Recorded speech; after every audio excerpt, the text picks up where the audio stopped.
Hey everybody, welcome back to the channel for another Tech Thursday. This week, we're going to expand a little bit more as to what we're going to see inside the game, or rather how we want to see it. I got a request to do a video about overlays, what I like to use for oval racing.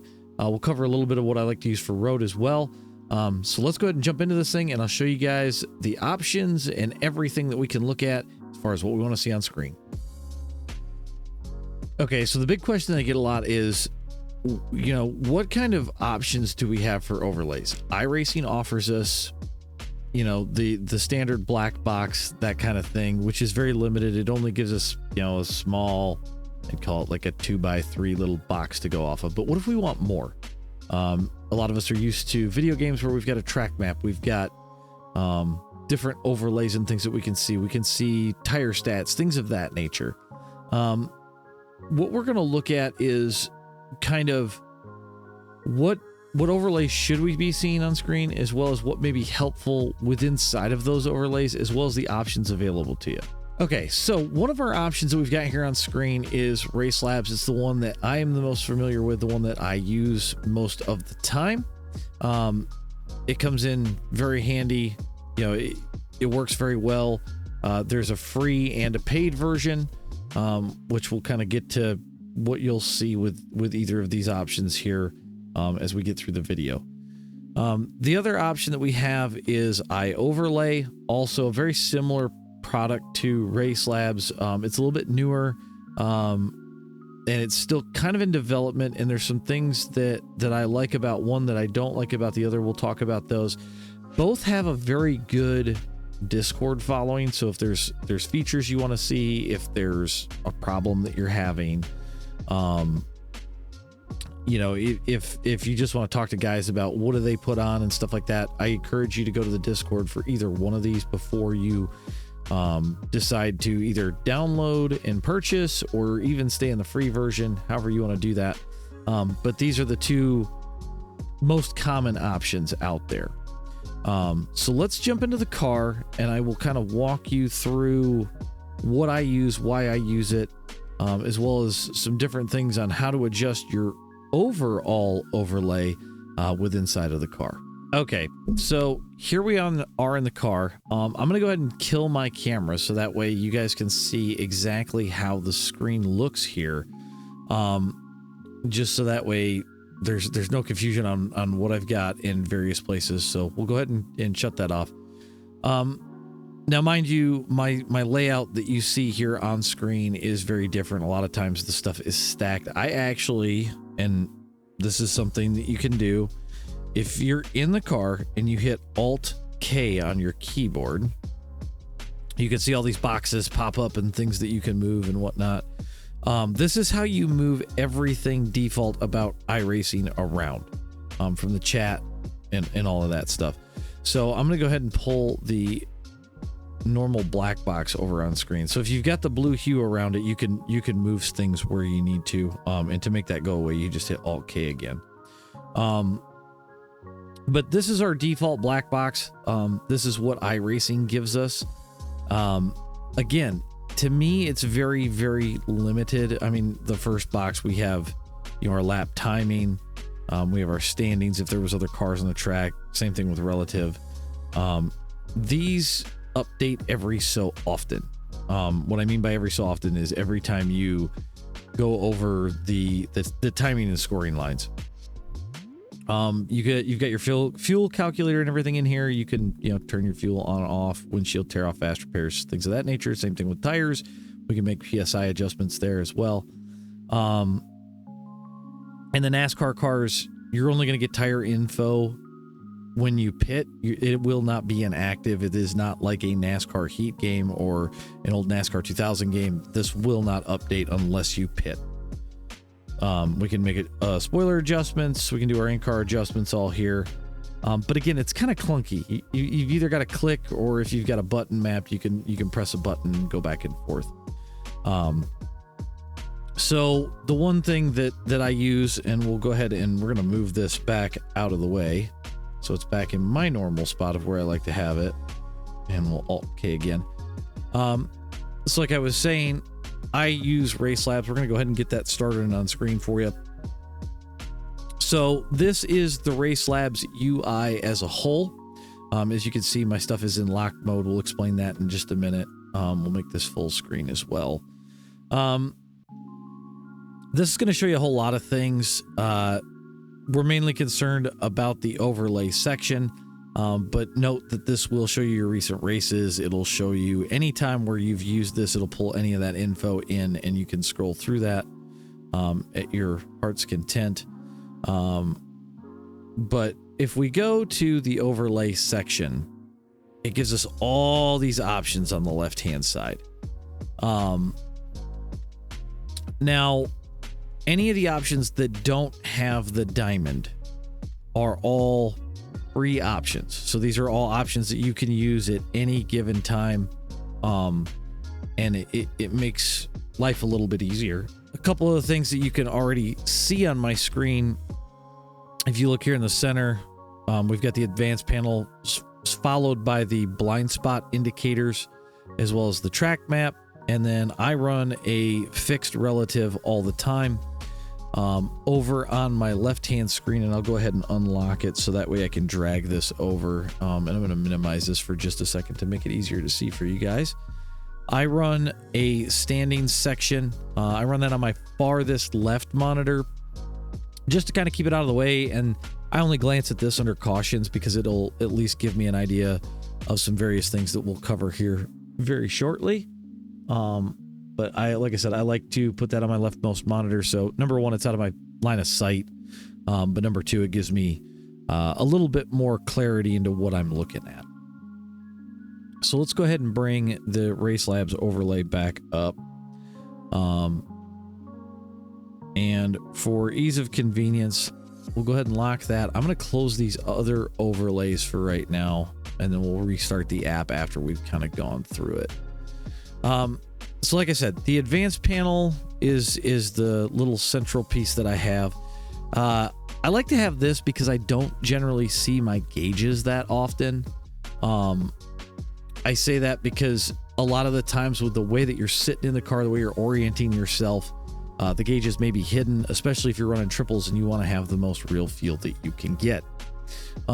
These are all adjustable. On the right-hand side here, you can edit your widgets, your RPM shift lights, your left controls, right, I should say on the left of mine is my controls, on the right is current position. So that would be this and this. Middle, we've got speed and RPM. I don't have a third option.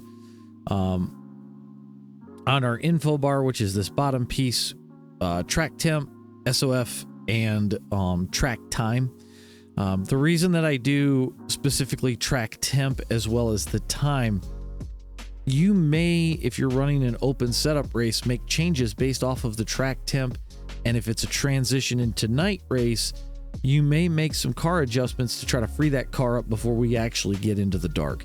The shift lights and our gear selector, that's just for me because obviously iRacing has the default box, but this is right center where I need to see it.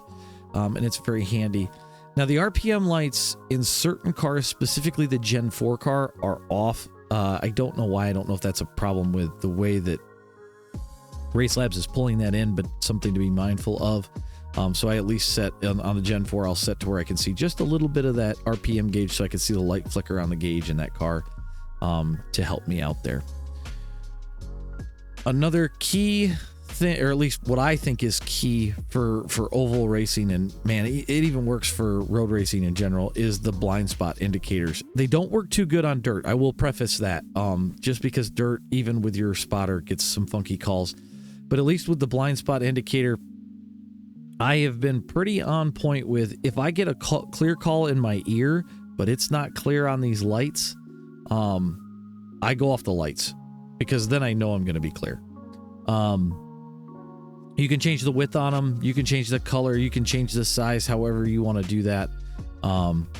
It works very well. I really, when I found these, it was probably a godsend because at the time I didn't have anybody that could spot for me. And quite frankly, this makes my life a lot easier. One of the other things that I do run that most people don't see, I do run a fuel calculator. You can actually create sharing groups with this, which is really neat. So if you've got people that you road race with, that you endurance race with, they're very handy to have. So, you know, if you've got teammates that run with you on a regular basis, I would add that. It'll show you your average, your max, your min, and your last, you know, however many laps. And then it'll show you each lap, how much you've used, the difference between those laps, as well as when your pit window is, how much fuel you're going to need for that. It takes a little bit for this to calculate itself. So if you're going to use this, what I would do is stick with the black box of what it's telling you until you've got a lot of laps logged, and it can kind of train itself on how you drive and calculate things out for you. Okay, as I mentioned earlier, I do run a fixed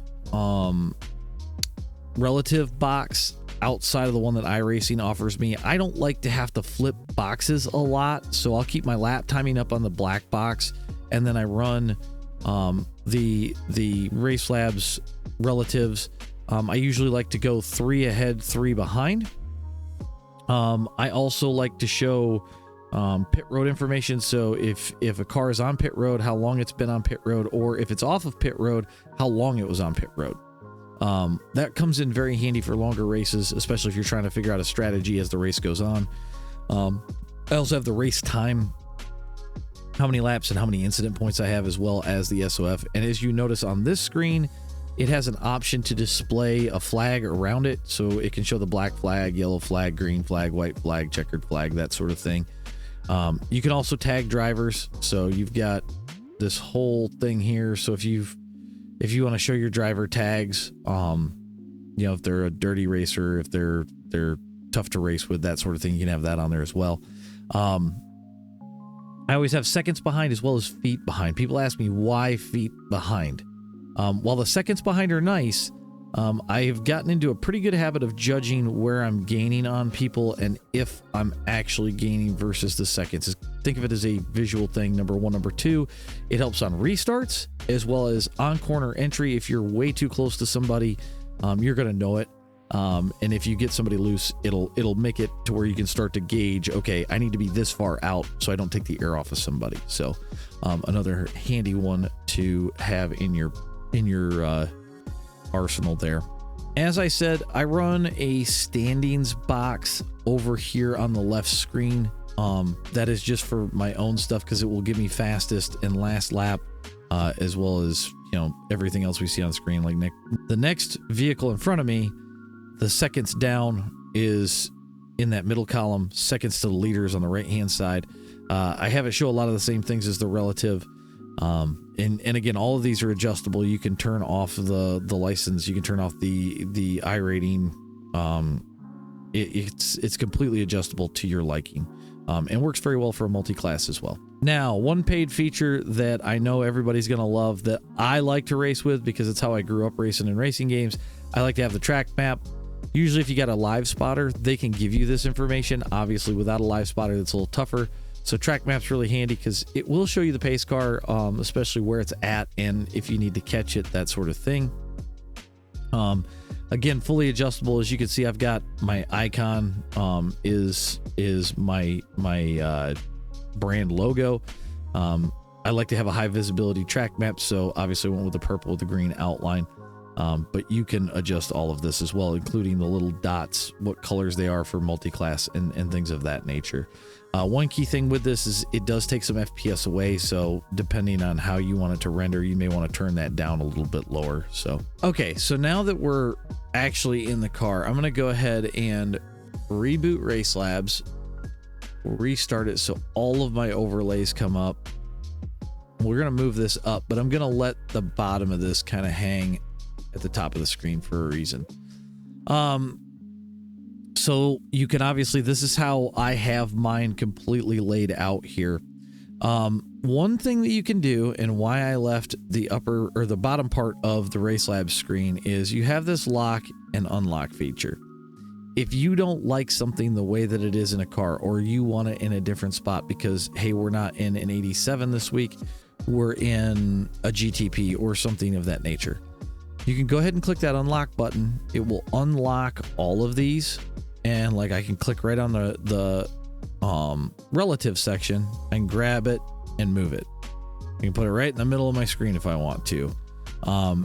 And that just allows you to move those boxes around, get them where you like them. So that way you're happy with the placement. Like you can see here, I've got part of my mirror is covered, so we can kind of move that up. And then if we probably have to lock this, I can move the frame rate box off the screen, and now that rear view mirror is open, and I can use that instead of the mirror up here. I have seen where guys have taken, and we'll just go ahead and unlock again and put the relative box up here. I don't necessarily like to, because I like to keep my view, at least in that upper left corner, as clean as I can, which is why I put it down here. You know, we can move the indicators up higher, keep them lower, however we want to do it. And you've got your advanced panel you can move around as well. I like to leave it, you know, as close to the hood edge as I can, because I know then it's going to be out of my line of sight, but I'm still going to be able to use it, and my hands aren't going to cover it. Now, that being said, I know that iOverlay offers a lot of the same tools. Like I said, there's one thing specifically that they don't have, and why this is 100% me. They don't offer a foot measure on the relative, and for me that's kind of a deal breaker. Don't ask me why. I can't even explain it, but in my head it makes sense to me, which is why I've gone with Race Labs for now. The one thing that I do know is that as far as iOverlay, it seems to be a little less load intensive on the machine.